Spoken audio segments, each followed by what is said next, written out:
On the evening of November 13, 1974, at around 6:30 p.m., 23-year-old Ronald DeFeo Jr. entered Henry's Bar in Amityville, Long Island, New York, and exclaimed, "You've got to help me! I think my mother and father are shot!" DeFeo, accompanied by a small group of bar patrons, rushed to his family home at 112 Ocean Avenue, located nearby. There they discovered his parents lying dead inside the house. One of DeFeo's friends, Joe Yeswood, immediately called the Amityville Police Department.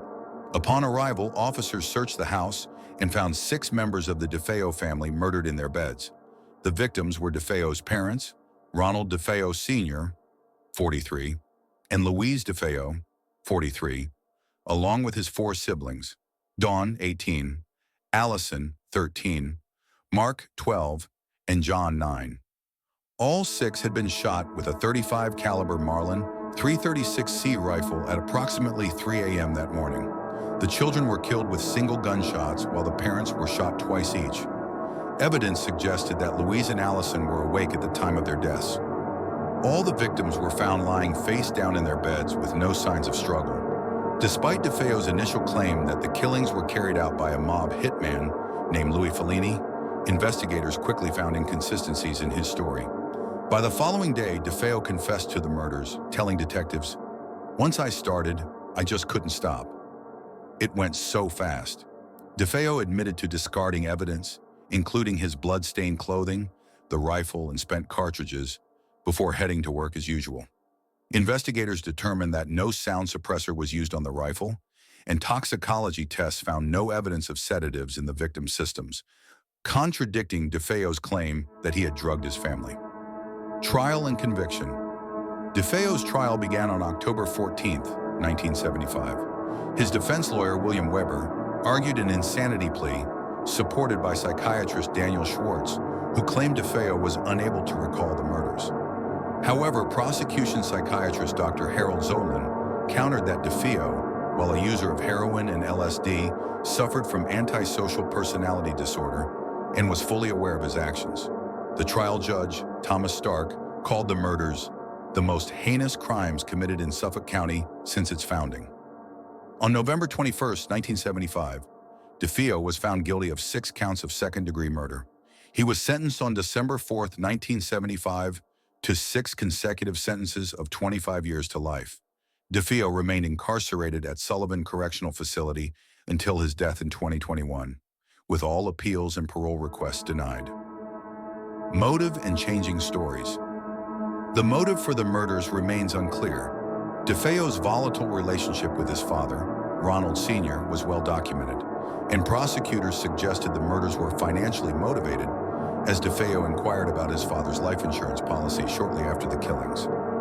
Over the years, DeFeo offered conflicting accounts of what transpired. In a 1986 interview, he claimed that his sister Dawn killed their father, prompting their mother to murder the children, after which he killed his mother in a panic.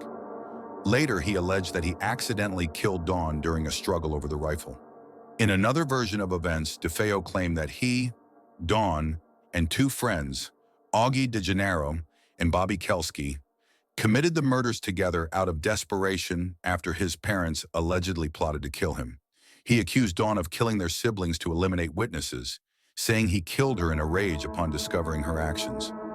Although traces of unburned gunpowder were found on Dawn's nightgown, ballistics experts determined that this indicated her proximity to the weapon when it was discharged, not that she fired it. The medical examiner found no signs of struggle on Dawn's body. Later developments.